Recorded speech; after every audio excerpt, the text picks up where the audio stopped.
Azərbaycana və xalqımıza qarşı çoxsaylı cinayətlər törətməkdə təqsirləndirilən 15 nəfər Ermənistan vətəndaşının ittiham olunduğu cinayət işi üzrə açıq keçirilən məhkəmə prosesi təqsirləndirilən şəxslərin son sözləri ilə davam etdi.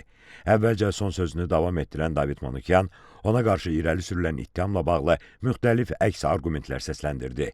Vəzifə öhdəliklərinin qondarma rejimin dırnaqarası təhlükəsizlik şurasının iclaslarında iştirak etməyə icazə vermədiyini dedi. Bildirdi ki, nə iştirakçı, nə də müşahidəçi ümumiyyətlə heç bir statusda həmin dırnaqarası iclaslarda iştirak etməyib. Orada hansı məsələlərin müzakirə olunduğu barədə isə məlumatlı olub. Son nəticədə burada oturublar və hər biri müəyyən vaxtda bu prosesi idarə edib deyə bildirdi.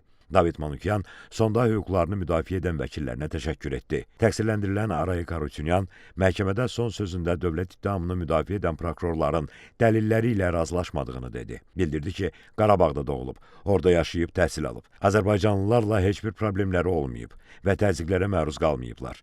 Qarabağda dırnaqarası hərəkatın kim tərəfindən və necə başladığını bilmədiyini dedi. Əlavə etdi ki, 1990-cı ildə İrəvanda instituta qəbul olunub.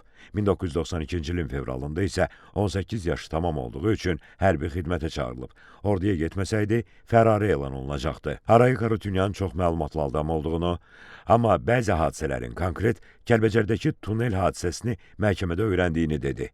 Əlbəttə, bunlar hərbi cinayətlərdir və günahkarları var. Əgər bu dünyada cəzalanmayıblarsa, o biri dünyada öz əməllərinə görə cəzalanacaqlar. Söhbət qocalara, qadınlara, uşaqlara, əsir və girovlara qarşı edilən cinayətlərdən gedir deyə bildirdi. Təqsirləndirilən David Babayan isə məhkəmədə son sözünü rus dilində söyləmək istədiyini dedi və bunun üçün ona şərait yaradıldı. Təqsirləndirilən şəxs dövlət ittihamını müdafiə edən prokurorların, zərərçəkənlərin və zərərçəkmiş şəxslərin nümayəndələrinin fikirlərinə əks dəlillər səsləndirdi. O, son sözünü növbəti məhkəmə iclasında davam etdirəcək.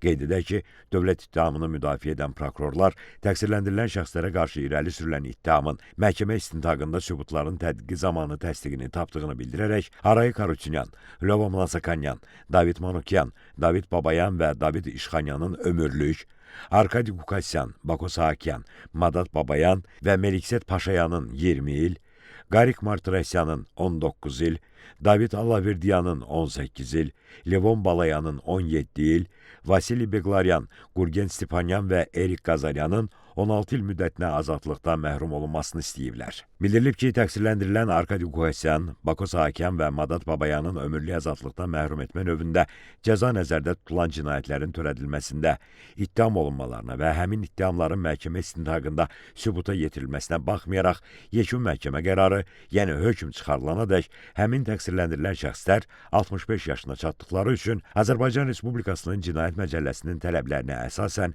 onlara ömürlük azadlıqdan məhrum etmə cəzasının təyin edilməsi mümkün deyil. Vəkillərin əksəriyyəti isə məhkəmədən hüquqlarını müdafiə etdikləri təqsirləndirilən şəxslərin barəsində bəraət hökmünün çıxarılmasını xahiş ediblər.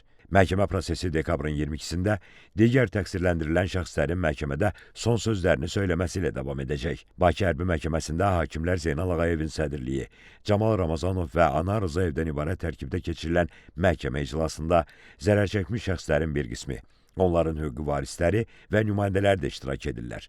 Qeyd edək ki, Ermənistan dövlətinin, onun dövlət qurumlarının vəzifəli şəxslərinin, hərbi qüvvələrinin və qanunsuz silahlı birləşmələrin bilavasitə rəhbərliyi və iştirakı, şifahi yazılı qaydada verdiyi tapşırıq, göstəriş və təlimatları, maddi, texniki, şəxsi heyətlə verdiyi dəstəyi, mərkəzi qaydada idarəçiliyi əsasında, eləcə də ciddi nəzarət altında Azərbaycan ərazisində daxili və beynəlxalq hüquq normalarına zidd şəkildə Azərbaycana hərbi təcavüz etmək məqsədi ilə yaradılmış, həmçinin Robert Köçəryan, Serj Sarkisyan, Vazgen Manukyan, Vazgen Sarkisyan, Samvel Babayan, Vitali Balasanyan, Zori Balayan, Seyran Ohanyan, Arşavir Qaramyan, Monte Melkanyan və digərlərinin rəhbərliyi, bilavasitə və dolayı iştirakları ilə Ermənistan dövləti, o cümlədən sözgedən cinayətkar birliyi tərəfindən aparılan təcavüzkar müharibənin gedişində törədilmiş çoxsaylı cinayət faktlarına dair cinayət işi üzrə 15 nəfər erməni əsilli təqsirləndirilən şəxs ittiham edilir.